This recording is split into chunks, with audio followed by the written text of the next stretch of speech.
Hi అండి. అందరికీ నా నుంచి ఒక చిన్న క్వశ్చన్. మనకి కాన్స్టిట్యూషన్లో ఫ్రీడమ్ ఆఫ్ రిలీజన్ అనే ఫండమెంటల్ రైట్ ఉంది. సో అందులో ఫ్రీడమ్ ఆఫ్ రిలీజన్ మీద ఎటువంటి రిస్ట్రిక్షన్స్ అయినా ఉన్నాయా? ఈ విషయం ఎవరికైనా తెలిస్తే కింద కామెంట్ చేయండి. అయితే ఈ క్వశ్చన్ అలాగే అలహాబాద్ హైకోర్టులో రైజ్ అయింది. సో అక్కడ జడ్జిమెంట్ ద్వారా మనకి ఏం చెప్తున్నారో ఇప్పుడు నేను చెప్పే స్టోరీ వినండి.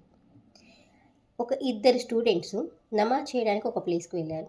అక్కడ లోకల్ అడ్మినిస్ట్రేటివ్ డిపార్ట్మెంట్ వాళ్ళు రీస్ట్రిక్ట్ చేశారు, ఇక్కడ నమాజ్ చేయొద్దు అని చెప్పారు. కానీ వినకుండా అక్కడ నమాజ్ చేశారు. అందువల్ల ఆ ఇద్దరు స్టూడెంట్స్ మీద ఎఫ్ఐఆర్ ఫైల్ చేశారు.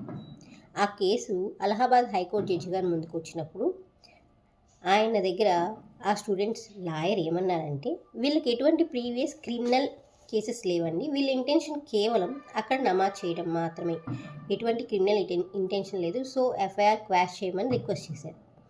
డిఫెన్స్ లాయర్ ఏమన్నారంటే, లోకల్ అడ్మినిస్ట్రేటివ్ డిపార్ట్మెంట్ వాళ్ళు ఒక ప్లేస్లో నమాజ్ చేయొద్దని రీస్ట్రిక్ట్ చేశారంటే అది పబ్లిక్ డిస్టర్బెన్స్ కింద కూడా రావచ్చు. సో ఒక గవర్నమెంట్ ఒక లా అండ్ ఆర్డర్ పాస్ చేసినప్పుడు దాన్ని ఫాలో అవటం మన పబ్లిక్ యొక్క డ్యూటీ అని ఆయన చెప్పారు.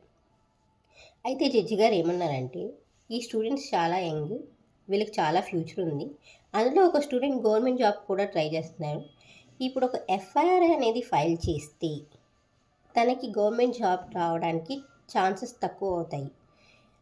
అలాగే వీళ్ళకి ఎటువంటి క్రిమినల్ కేసెస్ వీళ్ళ మీద ఇదివరకు ఏమీ లేదు, వీళ్ళు కేవలం లోకల్ అడ్మినిస్ట్రేటివ్ డిపార్ట్మెంట్ వాళ్ళు రీస్ట్రిక్ట్ చేసిన ప్లేస్లో నమాజ్ చేశారు.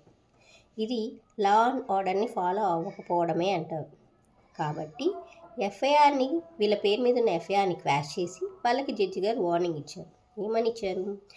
లోకల్ అడ్మినిస్ట్రేటివ్ డిపార్ట్మెంట్ వాళ్ళు ఒక ప్లేస్లో ఎటువంటి రిచువల్స్ అయినా, ప్రేయర్స్ అయినా, నమాజ్ అయినా చేయొద్దు అని రిస్ట్రిక్ట్ చేసినప్పుడు పబ్లిక్ దాన్ని ఫాలో అవ్వాలి, అది వాళ్ళ యొక్క ఫండమెంటల్ డ్యూటీ. దాన్ని రీస్ట్రిక్ట్ దాన్ని వినకుండా అక్కడ నమాజ్ ప్రేయర్స్ చేస్తే అది లా అండ్ ఆర్డర్ని దెబ్బతీసినట్టే అయ్యిద్ది, అది ఒక అఫెన్సే అయ్యిద్ది అని ఆయన వాళ్ళిద్దరు స్టూడెంట్స్కి వార్నింగ్ ఇచ్చారు. కాన్స్టిట్యూషన్లో మనకి ఫండమెంటల్ రైట్స్లో ఫ్రీడమ్ ఆఫ్ రిలీజన్ ఇచ్చారు, అలాగే వాటికి రీస్ట్రిక్షన్స్ కూడా ఇచ్చారు. సో అందరూ తప్పకుండా ఫాలో అవ్వండి.